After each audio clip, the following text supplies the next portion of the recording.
A very good morning to all. Welcome to online class. In this video, we are going to learn the properties of magnetic field. Okay, so in the properties of magnetic field lines, what we are going to learn is all about the lines or the curves that we have understood in our previous video, that is the plotting of magnetic field lines through a magnetic compass needle, and that will help us in understanding the concept of a magnet. So let us start.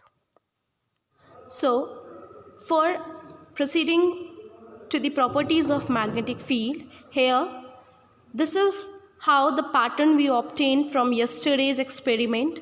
Okay, so yesterday we have plotted the magnetic field lines with the help of the magnetic compass, and then we sprinkled the iron fillings over it, and we saw that on tapping the paper how the iron fillings adjusted itself in the form or in the pattern we drawn.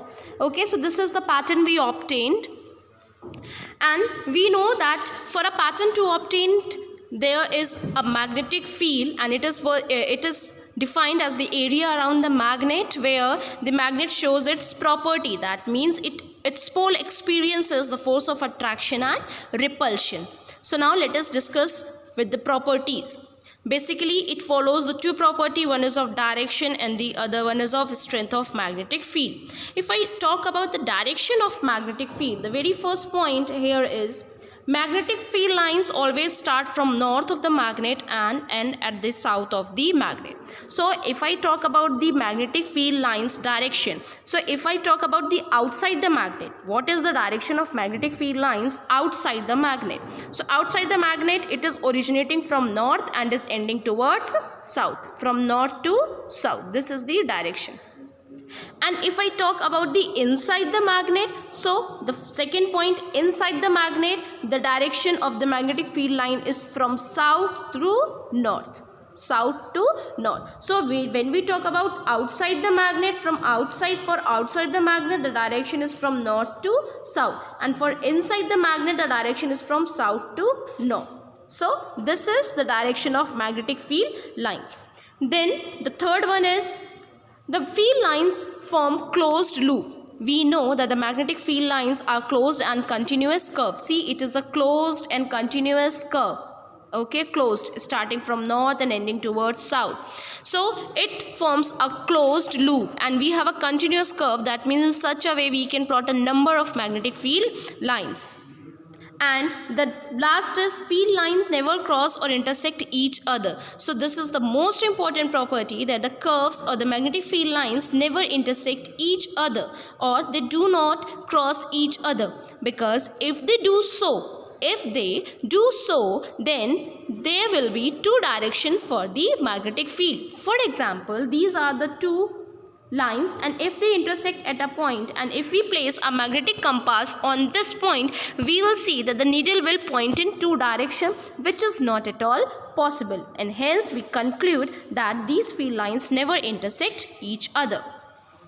Now if I talk about the strength of magnetic field, so the strength of a magnetic field is directly depending upon the magnetic field lines. How is it? The closeness of the magnetic field lines tell us about the strength of the magnetic field line in that area. What does it mean? It means that the point where the crowdedness of magnetic field line is more, or if the magnetic field lines are large in number, then at that point its strength is high. Okay, so we can see when we talk about the end of the poles or the poles of the magnet, we see that the loops or the curves are crowded here, and hence the magnetic strength is high. But if I talk about the middle, this middle part, see, just look at the curves, the separation is more, the distance between the two curves is more, and hence they are not crowded, and hence the strength is also weak. So what we can say, that more closely packed lines indicates a stronger magnetic field, as in case of the pole, and when this,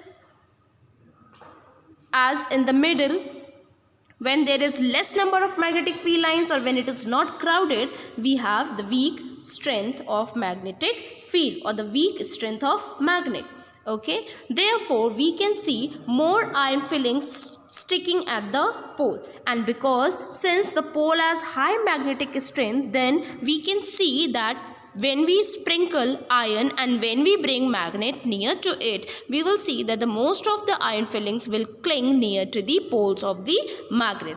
And the last is, as the line is spread out, just look the condition of the lines near the middle. As the line is spread out, as these magnetic lines are now moving far away from one another, the magnetic field becomes weaker.